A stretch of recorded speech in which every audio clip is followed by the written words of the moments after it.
King Arthur की कहानी अंग्रेजी लोक कथाओं में सबसे प्रसिद्ध कहानियों में से एक है।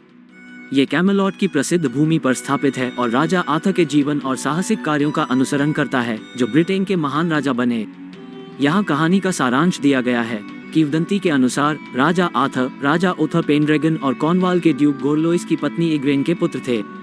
राजा आर्थर के जन्म की भविष्यवाणी जादूगर मलिन ने की थी, जिसने जादुई रूप से उथर को गोरलोइस के रूप में प्रच्छन्न करके उसकी गर्भधारण में मदद की थी। आर्थर के जन्म के बाद उसे सर एक्टर द्वारा गुप्त रूप से पालने के लिए भेज दिया गया। एक युवा व्यक्ति के रूप में आर्थर को अपनी असली पहचान के बारे में पता चला और उसने एक पत्थर से एक तलवार निकाली, जिसे एक्सकैलिबर के नाम से जाना जाता है। इस कृत्य ने सिंहासन पर उनके दावे को मजबूत कर दिया।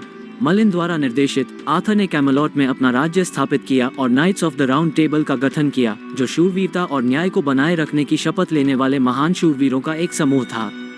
अपने शासनकाल के दौरान राजा आर्थर ने कई असाधारण उपलब्धि हासिल की। वो अंतिम भोज से जुड़े एक पवित्र अवशेष होली ग्रेल को पुनः प्राप्त करने के लिए खोज पर निकल पड़ा और उसने दुष्ट जादूगरनी मॉर्गन ले फे और उसके शूरवीर बेटे मोर्ड्रेड सहित कई विरोधियों को हराया। आर्थर के सबसे भरोसेमंद शूरवीर और सलाहकार सर लैंसलॉट थे, जिनका अंततः आर्थर की रानी गाइनवे के साथ संबंध था। मोर्ड्रेड की बढ़ती शक्ति के साथ साथ इस विश्वासघात के कारण कैमेलॉट का पतन हुआ। अंतिम लड़ाई में आर्थर ने मोर्ड्रेड का सामना किया और अपनी भरोसेमंद तलवार से उसने मोर्ड्रेड को मार गिराया। हालांकि आर्थर भी गंभीर रूप से घायल हो गया था। अपनी मृत्यु से पहले आर्थर ने सर बेदिवेरे को एक्सकैलिबर को लेडी ऑफ द लेक को लौटाने का आदेश दिया। बेदिवेरे झिझके, लेकिन अंततः उनकी बात मानी। जैसे ही उसने तलवार झील में फेंकी, उसे पकड़ने के लिए एक हाथ पानी से बाहर आया। फिर आर्थर को एवलॉन की रहस्यमय भूमि पर ले जाया गया, जहां वह आराम करेगा और तब तक इंतजार करेगा जब तक इंग्लैंड को एक बार फिर उसकी जरूरत न पड़े।